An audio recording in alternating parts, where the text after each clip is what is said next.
사랑하는 주님, 감사합니다.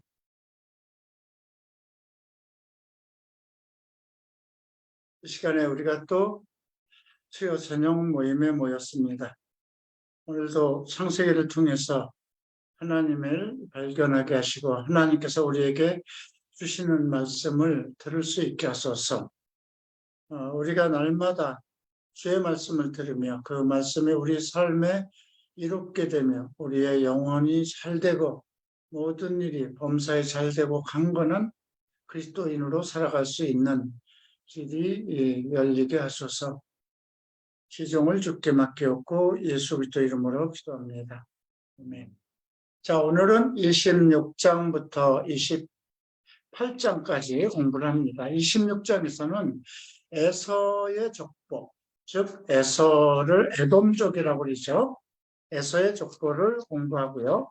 27장은 야곱이 이제 가나안 땅으로 돌아와서 그의 가족들과 생활하면서 그 아들들 사이에 일어난 일, 야곱의 12 아들과 요셉에 관한 일이 언급되고 있습니다. 그리고 38장에는 특별하게 유다에 대한 이야기가 언급되고 있습니다. 유다만 특별하게 언급한 것은 유다가 다윗의 족보고요. 또 예수 그리스도의 족보 속에 있기 때문이죠. 이렇게 해서 세 장을 우리가 공부합니다. 이 창세기는 모세가 정리한 거죠. 모세 오경 전부 모세가 정리했는데 아마 어떻게 내려온 내용인지 어떻게 전달되는지 모르겠지만 그 족보들이 계속해서 전달돼서 그 족보를 모세는 잘 정리를 해서 각 그 요소마다 족보를 올렸습니다. 자, 36장 펴시기 바랍니다. 에서 곧 에돔의 족보는 이러니라. 에돔이라는 것은 붉은 털이 났다. 붉은 몸이다. 에서가 태어날 때 몸이 붉고 털이 많은 사람이라고 해서 에돔이라는 별명을 지어줬는데 그것이 그 사람의 족보가 되었습니다. 야곱은 일단 에서의 발을 잡고 태어난 사람이 타고난 사람이라 사기꾼이라는 그러한 이름을 지었듯이 이름은 사실 그 사람의 인격이 되기도 합니다. 그래서 아브라함을 아브라함이라고 바꾸고 사레를 사라라고 바꿔주죠. 야곱을 이스라엘이라고 이름을 바꿔줍니다. 우리가 세속적인 이름, 세상에서 살아갈 때 부모들은 자기네들의 꿈을 이루기 위한 이름을 자식에게 줍니다. 그래서 가인도 에녹이라고 놋 땅에다 성을 쌓고 에녹이라는 이름, 시작, 교수라는 이름으로 내가 하나님에게서는 쫓겨났지만 이제 에덴 동산으로 들어가기 위한 기초를 쌓을 것이다. 그런 의미로 에녹이라고 지었죠. 자, 이제 그 에서의 족보를 보는데 2절부터 그 5절 사이에 이제 총체적인 그 족보의 시작이 언급됐습니다. 에서가 가나안 여행 중 헷 족속 엘론의 딸 아다와 히위 족속 시브온의 딸인 아나의 딸 오홀리바마를 자기 아내로 맞았고 우선은 헷 족속과 히위 족속에서 아내를 취했죠. 그리고 이스마엘의 딸을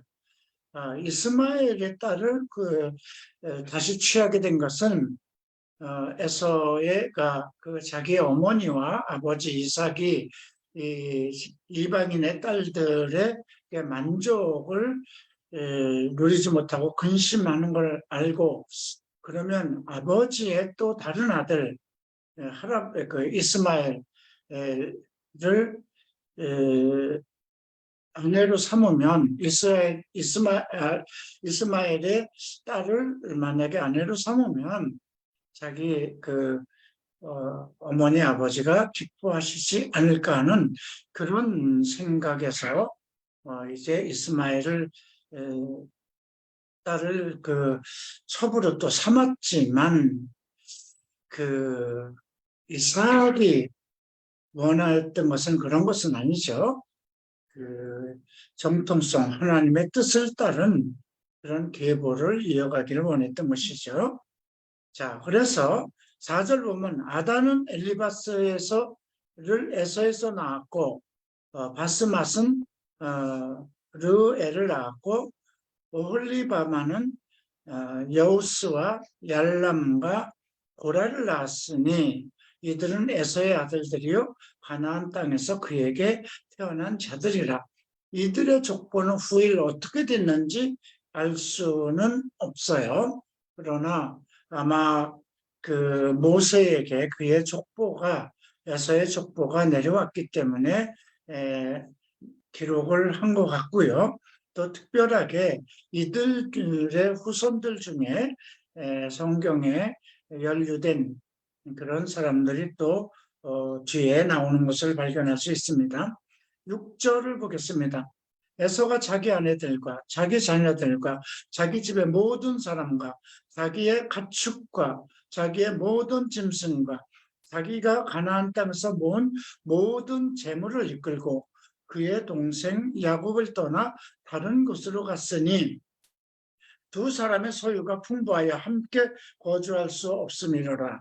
그들이 거주하는 땅이 그들의 가축으로 말미암아 그들을 용납할 수 없음이라. 그 당시에는 가축과 노예, 종이 많은 것이 부를 이루는 그 집의 이제 부를 나타내는 그런 것인데 이제 에서와 야곱이 모두 그 지역에서 너무 잘 살게 되어서 이제 한 지역에서 살 수 없어서 이제 에서가 떠나갑니다. 우리가 이것은 아브라함도 롯과 같이 살 수 없는 그런 상황이 돼서 근데 이런 것은 여기서 보면 어쩔 수 없는 환경 때문에 떠나지만 결국 하나님의 사람과 세상 육신적인 사람이 함께 살 수 없듯이 하나님이 그렇게 상황을 만드는 것이 아닌가. 우리말에도 끼리끼리 산다고 그러죠. 그렇기 때문에 하나님께서 그렇게 나누어져서 떨어지게 살도록 인도하신 것이 아닌가 그렇게 생각합니다. 이 당시 에서와 야곱은 쌍둥이니까 한 120살이었어요. 그리고 에서는 결혼한 지 80년이 되었고요. 야곱은 결혼한 지 40년이 되었어요. 야곱은 그러니까 족보를 보더라도 에서의 족보가 많고 에서의 자녀들이 더 많을 수밖에 없죠. 자, 이제 그래서 에서 곧 에돔이 세일산으로 거주하니라. 세일산에 있는 에돔 족속의 조상 에서의 족보는 이러하고 다시 족보를 정리합니다. 근데 족보를 이렇게 정리하는 것은 에서에게 넘어올 때 그동안 이렇게 세 여인을 통해서 세 부족의 딸들을 통해서 난 아들들이 있어도 그들 중에 죽는 사람도 있고 그다음에 또 세력을 키우는 사람도 있고 그러니까 나중에 족보를 다시 정리했겠죠. 자, 그래서 그 자손의 이름은 이러하니라. 에서의 아내 아다의 아들은 엘리바스요.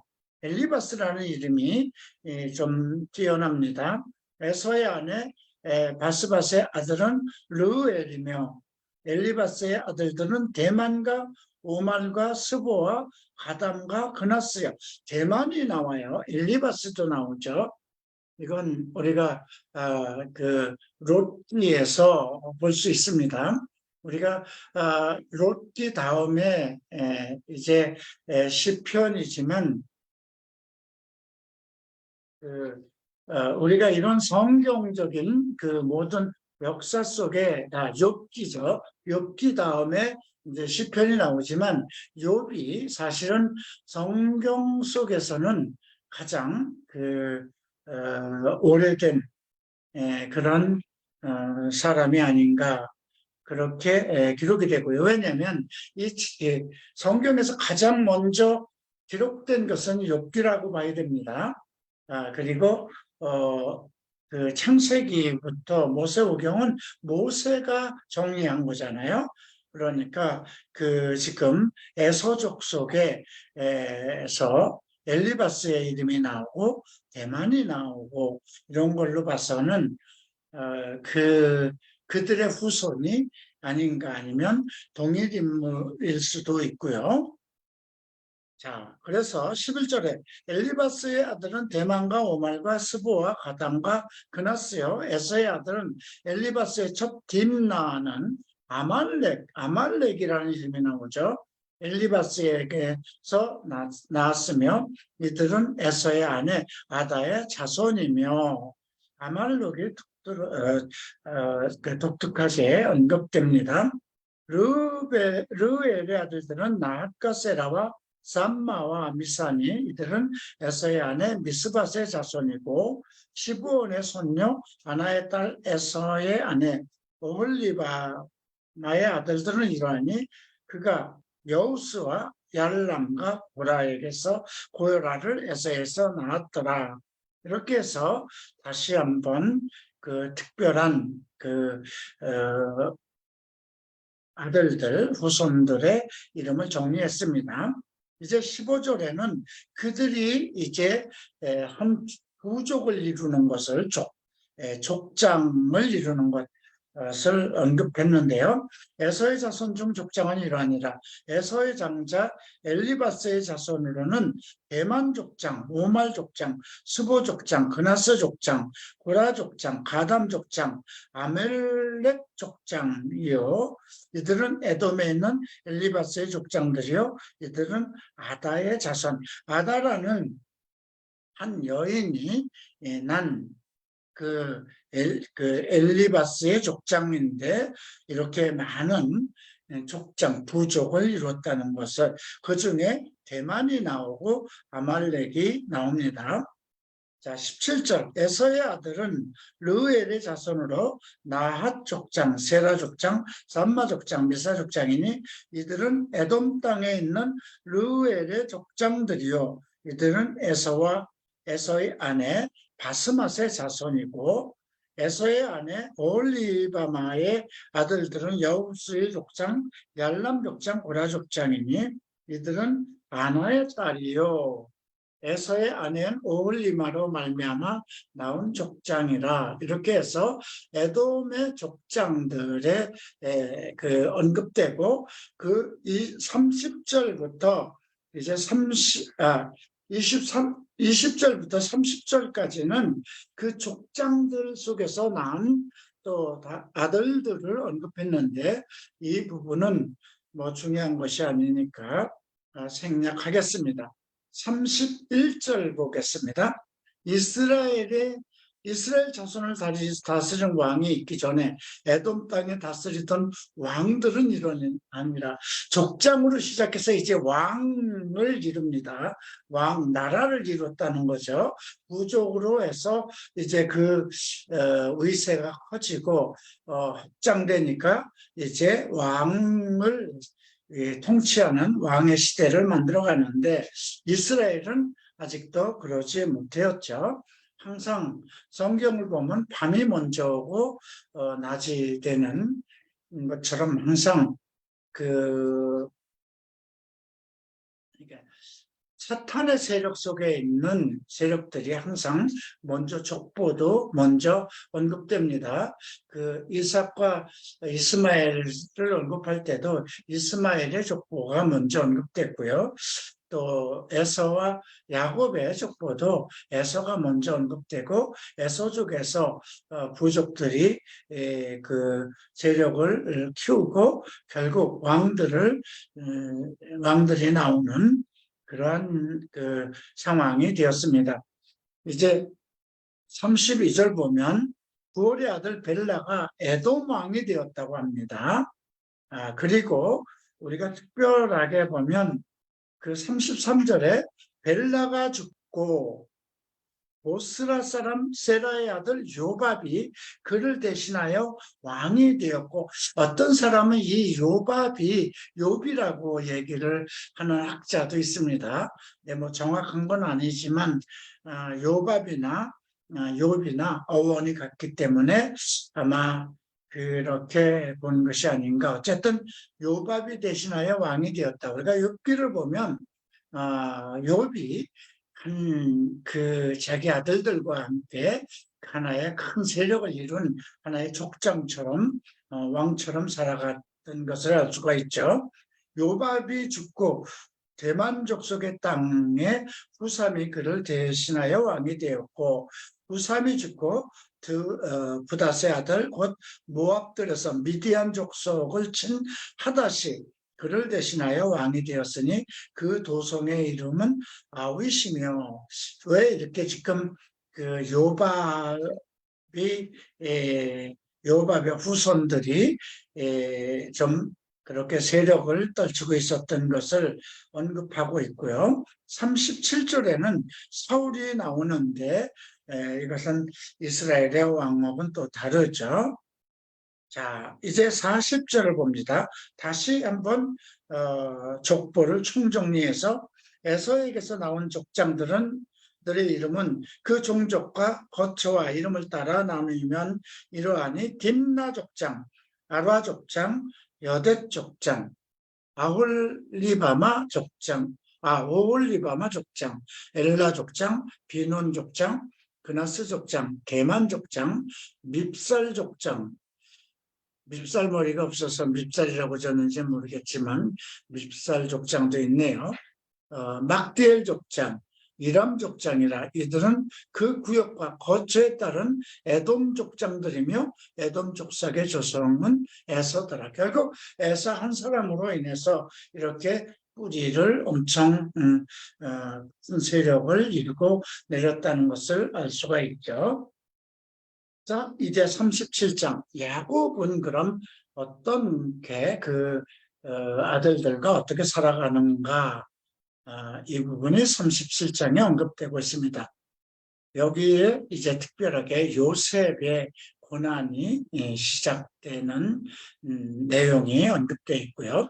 야곱이 가나안 땅, 곧 그의 아버지가 거류하던 땅에 거주하였으니, 아버지가 거류하던 땅은 어딜까요? 창세기 28장에서 보면 헤브론이라는 것이 나옵니다.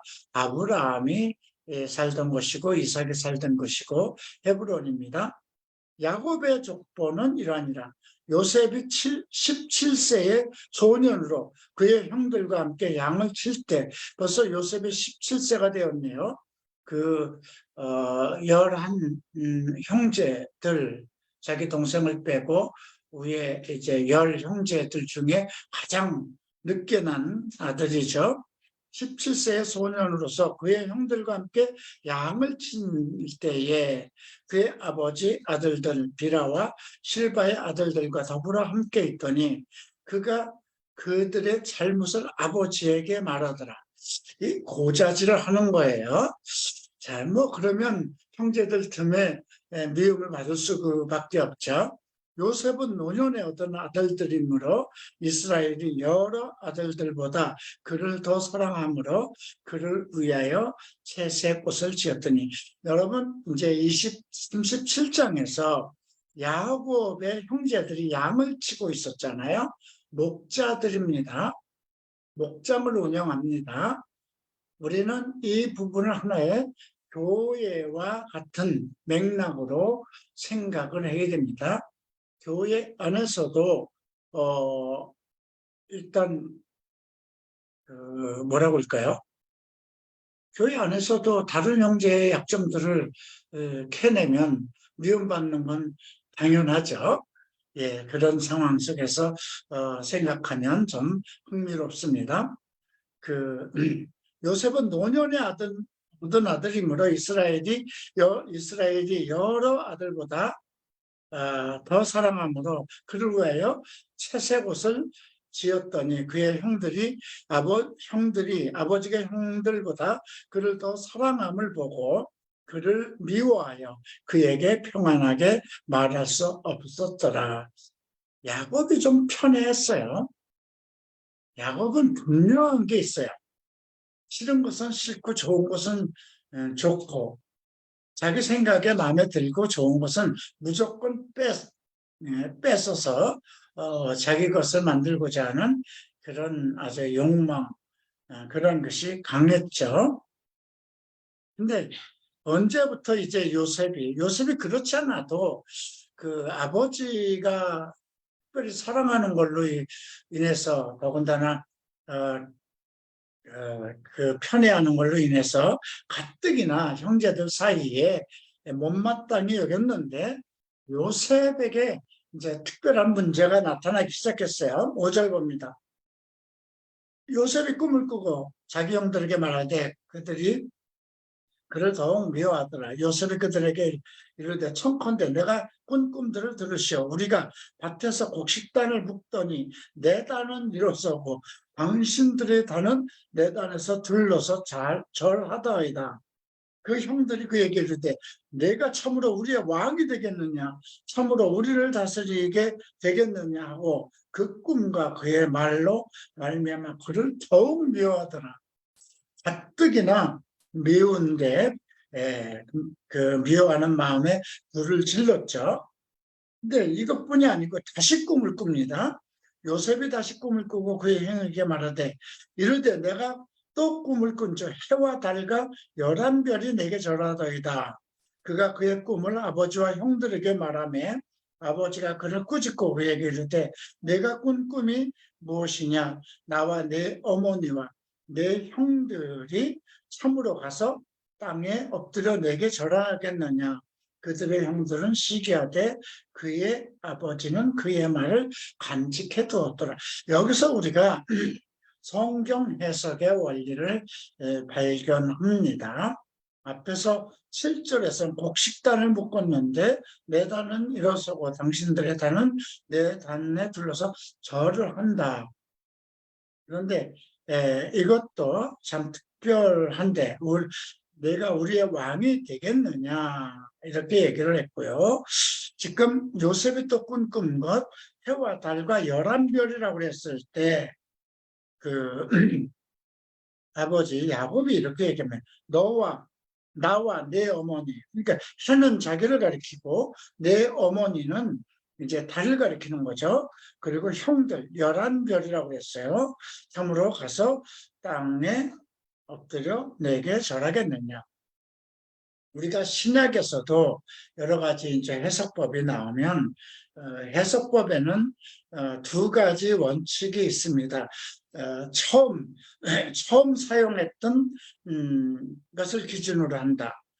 창조에 대한 해석은 창세기 1장 1절에 나오는 그 단어를 기준으로 한다는 그 원리입니다. 그리고 또 창조에서 그 창조가 무에서 유로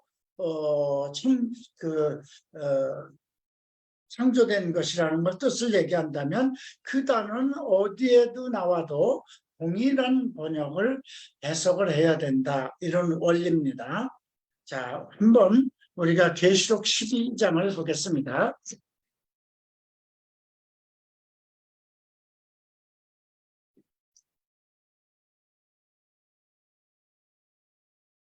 자, 계시록 12장 1절을 보면 하늘에 큰 이적을 보이니 해를 옷 입은 한 여자, 여기서 해입니다. 태양이죠. 해를 옷 입은 한 여자가 있는데 그 발 아래는 발이 있고 그 머리에는 12별의 관을 썼더라.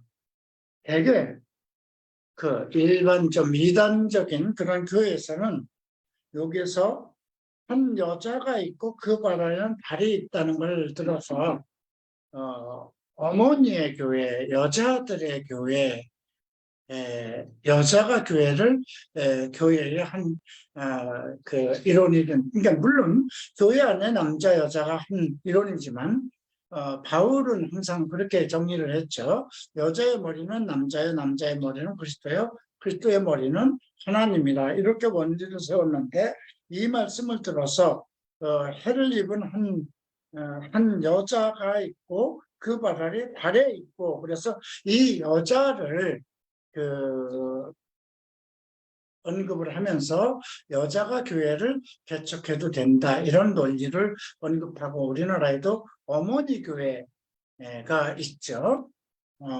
그런데 그것은 그들이 억지로 만든 것이고요. 여기서 한 여자를 누구로 봐야 될 것인가는 오늘 나오는 창세기 37장의 9절부터 10절에 이미 그렇게 해석이 됐죠. 그러니까 이건 이스라엘을 얘기한 것입니다. 그래서 12별의 관을 썼더라. 그러니까 이스라엘의 12별이 나오죠. 근데 앞에서는 11별이라고 그랬잖아요. 자기를 뺐어요. 그죠? 예, 그래서 이 부분은 성경 해석의 하나의 중요한 주석이 된다고 생각할 필요가 있고요. 자, 이제 32절. 그의 형들이 세겜에 가서 아버지의 양떼를 칠 때 이스라엘이 요셉에게 이르되 내 형들이 세겜에서 양을 치지 않느냐는 너는 그들에게로 보내리라. 요셉이 아버지에게 대답하여 하되 내가 그래야겠다. 왜 형들이 미워하는데도 요셉을 보내려고 그랬을까요? 아마 형들과 양을 치면서 서로 이렇게 화해를 하는 그런 조화를 이루기, 서로 화해하기 위한 그런 자리를 만들기 위해서 보내지 않았을까 싶습니다. 이스라엘이 그에게 이르되 가서 내 형과 양떼가 다 잘 있는지 보고 들어와 내게 말하라 하고 그를 헤브론 골짜기에 보내니 그가 세겜으로 가니라. 어떤 사람이 그를 만나 그가 들에서 방황하는지라. 그 사람이 그에게 물어 가로되 내가 무엇을 찾느냐. 그러니까 그 세겜으로 갔는데 그들이 없었어요. 그러니까 막 여기 방황했을 때 어떤 사람이 이제 무엇을 찾냐 고 물어봤죠. 그래서 내 형들을 찾는데 그 양치는 곳이 어디 있는지 모르겠습니다 하니 그들이 여기를 떠났다. 내가 그들의 말을 들으니 도단으로 가자 하더라. 도단이라는 그것은 두 우물이라는 뜻이라고도 합니다. 요셉이 그 형들을 따라 도단에서 그를 만나니라. 근데 요셉이 가까이 오자 멀리서 야, 저 꿈꾸는 자가 오는구나. 우리가 좀 죽이자. 이렇게 그 계획을 합니다. 자, 그리고 20절에 자, 그를 죽여 한 구덩이에 던지고 우리가 말하기를 악한 짐승이 그를 잡아먹었다 하자. 그의 꿈이 어떻게 되는지 우리가 볼 것이니라. 사람이 악심을 가지면 자기 형제를 죽이고 싶은 마음을 갖게 되죠. 우리는 이것을 가인과 아벨에서도 느끼는 것이죠. 그런데 이런 걸 듣고 이제 르벤이 요셉을 그들 손에서 구원하려고 야, 우리가 그의 생명은 해치지 말자. 그렇게 하고 그를 피 흘리지 말자. 그냥 광야의 구덩이에 던지고 손을 대지 말라. 요셉이 이제 그 르벤이 그들 손에서 구해서 아버지에게 돌려보내려고, 그래도 장자니까 르벤이 그런 마음을 가졌던 것 같습니다. 그런데 이제 요셉이 형들에게 이름에 형들이 요셉의 옷, 곧 그가 입은 채색 옷을 벗기고 구덩이에 던지니 그 구덩이가 빈 것이라. 그 속에 물이 없더라. 그들이 앉아 음식을 먹다가 눈을 들어본즉 한 무리의 이스마엘 사람들이 길르앗에서 오는데 그 낙타들이 형통과 유황과 몰락을 싣고 애굽으로 내려가는지라. 이스마엘 사람들로 이제 낙타를 거느리고 장사를 하는 상인들이었죠. 그때 이제 유다가 26절에 나섭니다. 유다가 자기 형제에게 이르되 우리가 우리 동생을 죽이고 그의 피를 덮어둔들 무슨 유익이 있겠느냐. 자, 그를 이스마엘 사람에게 팔고 그에게 우리 손을 대지 말자. 그는 우리의 동생이요 우리의 혈육이니라 하며 그 형제들이 청정했더라. 지금 르벤은 이때 없었는가 봐요. 잠시 아마 양을 돌보러 갔었는지 없었는데 나머지 형제들이 정말 그 요셉을 구덩이에다 집어넣고 죽이려고 작정을 하니까 할 수 없어서 유다가 이제 피를 흘리면 무슨 소용이 있냐. 차라리 팔자. 우리 동생 아니냐. 이렇게 해서. 근데 그 다른 형제들이 그 유다의 말을 청종했다는 것입니다. 그러니까 유다의 말빨이 그 형제들 중에서는 먹혔다는 거죠. 르벤의 말은 먹히지가 않았습니다. 르벤이 일단 야곱의 비란가요? 하고 통관을 해서 아버지 장자권을 사실 상실하고 아버지에게 미움을 받는 터기 때문에 아마 형제들도 뭐 당신이 장자면 뭐래 다 장자 끝난 거 아니야? 이렇게 생각했겠죠. 그런 중에도 유다가 말 한마디 하니까 그들이 청종하였다고 합니다.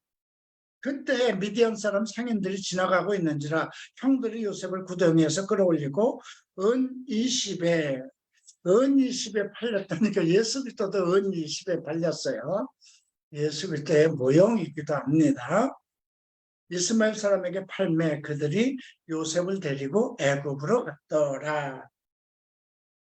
자, 르벤이 돌아와 구덩이에 이른즉 본즉 거기에 요셉이 없는지라 옷을 찢고 아우들에게 돌아와서 아이가 없도다. 나는 어디로 갈까? 그들이 요셉의 옷을 가져다 숫염소를 죽여 그 옷에 피에 적시고 회색 옷을 보내어 그의 아버지에게로 가지고 이르기를 우리가 이것을 발견하였으니 아버지 아들인가 보소서. 아버지가 알아보고 내 아들의 옷이라 악한 짐승이 그를 잡아먹었다. 요셉이 분명 찢겼도다. 이렇게 얘기를 하죠. 그러니까 염소를 잡아서 사실 자기 야곱이 자기 손에다 붙이고 에서 형을 대신해서 아버지를 속였는데 이거의 아주 큰 정말 업보와 같은 일이 닥치고 말았죠. 자기 옷을 찢고 굵은 배로 허리를 묶고 오랫동안 아들을 위해서 통곡하니 모든 자녀가 위로하되 그가 위로를 받지 아니하여 내가 슬퍼하며 스올로 내려가 아들에게로 가리라 하고 그의 아버지가 그를 위하여 울었더라. 미디안 사람은 그를 애굽에서 바로의 신의 대장 보디발에게 이제 낳습니다. 이렇게 해서 에서가 형제들에게 미움을 받나서 가는 내용. 그런데 여기서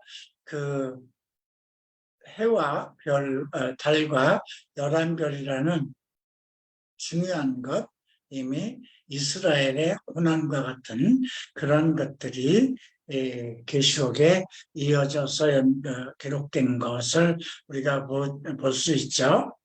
자, 이제 38장. 38장은 갑자기 유다 이야기가 삽화처럼 끼어 들어갑니다. 네. 그 후에 유다가 그러니까 유다가 왜 다른 형제들도 살아가면서 많은 일들이 있었겠죠. 그런데도 그런 일들이 기록 안 되고 유다의 일만 이렇게 특별히 편집이 됐나 하면 그 유다 지파를 통해서 이제 다윗이 나오고 그것이 그리스도의 족보가 되기 때문에 특별히 다른 것 같습니다. 유다가 자기 형제들로부터 떠나 내려가서 아둘람 사람 시라와 가까이 아니라 형제들이 지금 에서를 팔아 넘기고 나서 다른 형제들과 화합을 할 수가 없겠죠. 그래서 이제 아둘람 사람 시라와 이방인들과 같이 사귀고 있다. 유다가 거기서 가나안 사람 수아라는 자의 딸을 보고 그를 데려다 동침하니. 그러니까 아마 수아라는 여자가 상당히 아름다웠는가 봐요. 원래 이방인들에게는 이방인과 결혼하지 말라는 것은 아브라함부터 이어져 내려온 건데 유다는 조금 이렇게 별점 이게 조금 특별했는가 봅니다. 이제 형제들하고 같이 살고 싶지 않다 그러고 좀 독단적으로 이방인 중에 친구 시라와 함께 가까이 지내면서 아마 가나안 여자 수아를 만나서 이제 동침하였어요. 임신을 했는데 아들을 낳았는데 이름을 엘이라고 했습니다. 그가 다시 임신하여. 그러니까 그의 이름을 엘이라고 졌다는 거니까 수아가 이름을 진 겁니다. 그가 다시 임신하여 아들을 낳고 그의 이름을 오난이라. 오난이라는 이름은 강하다라는 뜻이고요. 엘이라는 건 파수꾼이라는 뜻이라고 합니다. 그가 또다시 아들을 낳고 그의 이름을 셀라라 하니라. 그가 셀라를 낳을 때에 유다는 거십에 있었더라. 유다가 장자애를 위하여 아내를 데려오니 그의 이름은 다말이라. 우리가 마태복음에 그 특별한 여인, 그리스도의 족보에 들어간 여인들 이름 4명이 나오죠. 다말과 룻과 그 다음에 누구죠?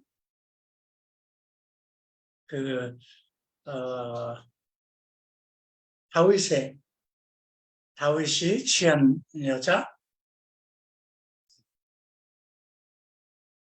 생각 안 나나요? 저기 밧세바 그죠? 라합이 나오고 룻기에 라합이 나오고요. 그 다음에 마리아 이렇게 특별한 이름들이 언급되는데 첫 번째 언급되는 다말이 언급됩니다. 그런데 장자 엘이 여호와 보시기에 악함으로 여호와께서 그를 죽이신지라. 왜 하나님께서 무엇이 악했는지는 모르겠어요. 근데 유다가 이방 여인하고 결혼할 때 하나님의 족보에 들어갈 유다가 이방인 여인과 결혼할 때는 아무 소리 안 하셨다가 그 장자 엘이 악하다고 해서 죽이시고, 그래서 유다가 오난에게 이르되 내 형수에게 들어가서 남편의 아우된 본분을 행하여 내 형을 위하여 씨가 있게 해라. 그 당시 이제 그 지역에서는 형이 죽으면 동생이 대를 이어가는, 근데 그 형수와 잠을 자서 거기서 자식을 얻으면 형수의 아들로, 그러니까 이스라엘은 목의 중심이었어요. 그래서 그 둘째 아들 오난에게 내 형수와 잠을 자서 그래서 아들을 낳아서 형수를 위해서 씨를 잇게 해라. 그게 이제 장남이니까 아마 그렇게 했겠죠. 오난이 그 씨가 자기의 것이 되지 않을 줄 알므로 형수에게 들어갔을 때 그 형에게 씨를 주지 아니하고 땅에 설정하며 나쁘죠.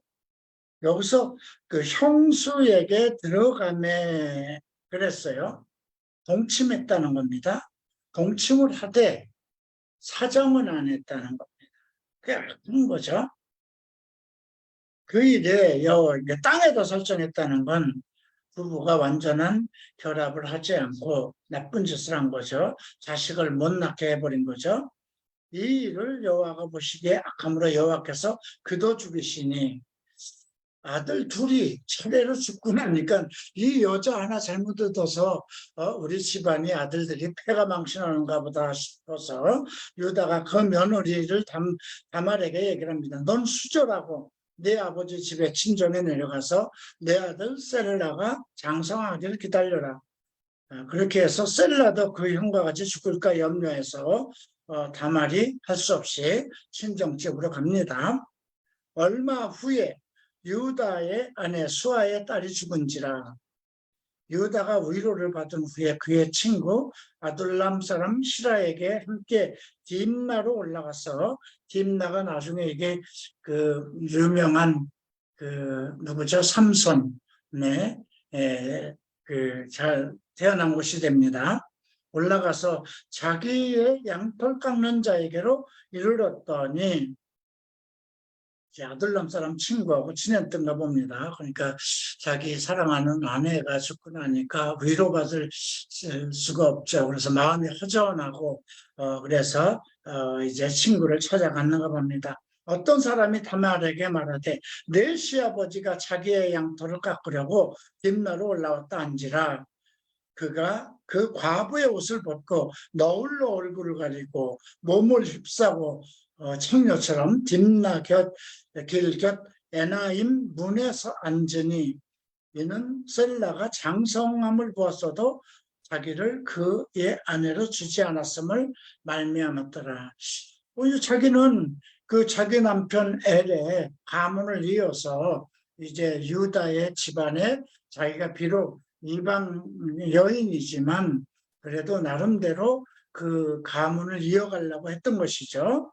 그런데 셋째 아들 셀라가 장성했는데도 부르질 않으니까 머리를 쓴 겁니다. 그가 얼굴을 가렸으므로 유다가 그를 보고 창녀로 생각해서 길 곁에서 그에게 나아가 청컨대 나로 내게 들어가게 하라. 그의 며느리인 줄을 알지 못하였습니다. 그가 당신이 무엇을 주고 내게 들어오려느냐 나와 동침하겠느냐 했더니 내 떼에서 염소 색시를 주리라.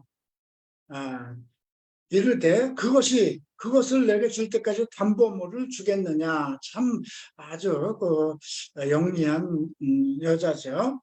유다가 이르되 무슨 담보물을 내게 주랴. 그가 이르되 당신의 도장과 끈과 당신의 손에 있는 지팡이로 하라. 유다가 그것들을 그에게 주니 그에게서 들어갔더니 유다로 말미암아 임신하였어요. 그리고 너울을 벗고 이제 집으로 돌아갔죠. 일찍이 가서 너울을 벗고 과부의 의복을 도로 입고 있었어요. 근데 이제 세월이 지나니까 이제 배가 불러오죠. 유다의 그 친구 아둘람 사람의 손에 부탁하여 이제 염소를 찾으려고 여인의 손에 이제 돈을 보내서 찾으라 했더니 여인을 찾지 못했어요. 그래서 그 에나임 있던 청녀가 있느냐 했더니 이 지역엔 청녀가 없다. 그래서 유다가 찾지 못하니까 거기에는 청녀가 없다고 하니까 그냥 그만둬라. 이걸로 해서 소문나면 부끄러움을 당할까 봐 그냥 그걸로 정리해버렸죠. 3개월 후에 배가 불렀어요. 어떤 사람이 유다에게 이르러 말하되 내 며느리 다말이 행음하였고 그 행음함으로 말미암아 임신하였느니라. 유다가 이르되 그를 끌어내어 불사르라. 여인이 끌려나갈 때에 사람을 보내어 시아버지에게 이르되 이 물건 임자로 말미암아 임신하였나이다. 손컨대 보소서 이 도장과 이 끈과 지팡이가 누구의 것입니까 한지라. 유다가 그것들을 알아보고 그는 나보다 옳도다. 내가 그를 내 아들 셀라에게 주지 아니하였음이로다 하고 다시는 그를 가까이 하지 아니하였더라. 결국 시아버지의 아들을 잃은 거예요. 근데 이렇게 보면 나쁘고 건친 상관과 같은 거라 악한 것이지만 그 하나님에게는 유다를 통해서 장자를 통해서 하나님의 계보를 이어가기 위한 하나님의 계획이었죠. 해산할 때 보니 쌍태라. 해산할 때 나온 손이 나온지라 산파가 이르되 이는 먼저 나온 자라고 홍색 실을 가져다 그 손에 메었더니 이거의 그 리브가가 이삭과 야곱과 에서를 낳을 때도 그런 일이 있었죠. 그 손을 도로 들이며 뱃속에 있는 아이가 손에다 홍시를 매니까 다시 손을 들인다는 게 참 이게 이해가 안 되죠. 그의 아우가 나오는지라 산파가 이르되 내가 어찌하여 터뜨리고 나오려 하느냐. 그러므로 그 이름을 베레스라고 그랬어요. 나중 아이가 먼저 나온 거예요. 터치고 나왔다 이런 뜻이죠. 그 형, 곧 손에 홍색 실 있는 자가 뒤에 나오니 그의 이름은 세라라. 여기서 베레스가 그 유다의 아들로 이제 그 메시아의 족보에 올라갑니다. 다윗의 족보에 올라갑니다. 참 특별한 내용이 이렇게 사파처럼 좀 들어가 있어요. 자, 이렇게 해서 오늘 우리가 그리스도의 족보가 이어지는 과정들, 이스라엘의 12 아들들 중에 특별히 에서가 그 애굽으로 가서 종살이하고 나중에 에서를 요셉을 통해서 그 애굽의 총리까지 되고 그걸로 인해서 이스라엘 아버지의 가족들 12부족과 70인을 먹게 하고 그걸로 인해서 이스라엘이 430년 동안 애굽에서 종놀이하는 그런 것이 이어지는 그런 역사의 시작이죠. 자, 오늘 이렇게 해서 여기에 마치고 다음 주에는 이제 그 요셉의 이야기가 길게 이어집니다.